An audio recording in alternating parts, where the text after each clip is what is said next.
Anticipation, adrenaline racing, knuckle up, you wanted to. Welcome back to the Texas music scene. Here now is our backstage conversation with Bonnie and Eleanor Whitmore, also known as the Whitmore Sisters, along with Chris Masterson as they fill us in on the story behind making their debut record, Ghost Stories. And palms may be sweaty, center is steady, pull back, it's time to cry when you learn to fly. Learn to fly.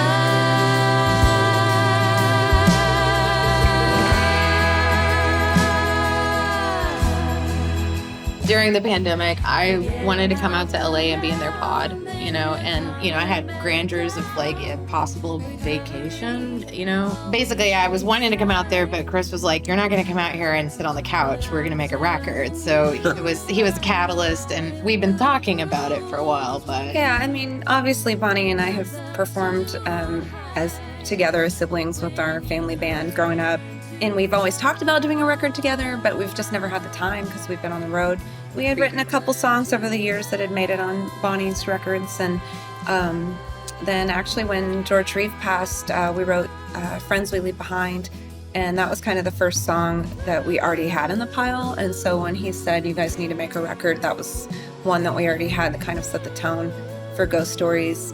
I guess an advantage because we've made so many records already is as the Mastersons and, under Bonnie Whitmore, we have all that experience of songwriting and recording. So it doesn't sound like a debut record, even though it is. The friends we leave behind is what defines us. How many will there be when we're gone? Songwriting can be a good therapy for getting your feelings out when you lose somebody, and I think that that's something universal that everybody can relate to, having lost someone important in their lives. Even the title track, even though that kind of came as an afterthought in a way, it was a really tough subject matter that we were wanting to discuss. But when you put the melody into something that's a little bit lighter and more dynamic in that way, it can take the edge off of the delivery of the words. Woody Guthrie always talked about, music should comfort the disturbed and disturb the comfortable. And that's kind of my retort for anybody that says, shut up and sing. I will remember, I will say your names. More than half of the songs are co-writes. A couple of songs I had going into it. She had already written Hurtin' for a Letdown, and then she had already written The Ballad of Sissy and Porter with Bonnie Montgomery. We started writing over Zoom before she came out and got a bunch of songs finished, and then continued to write once she came out to record, and we did it. I want this to work out, 'cause any fool could see how it's written in the cards now. I was hurting for letdown.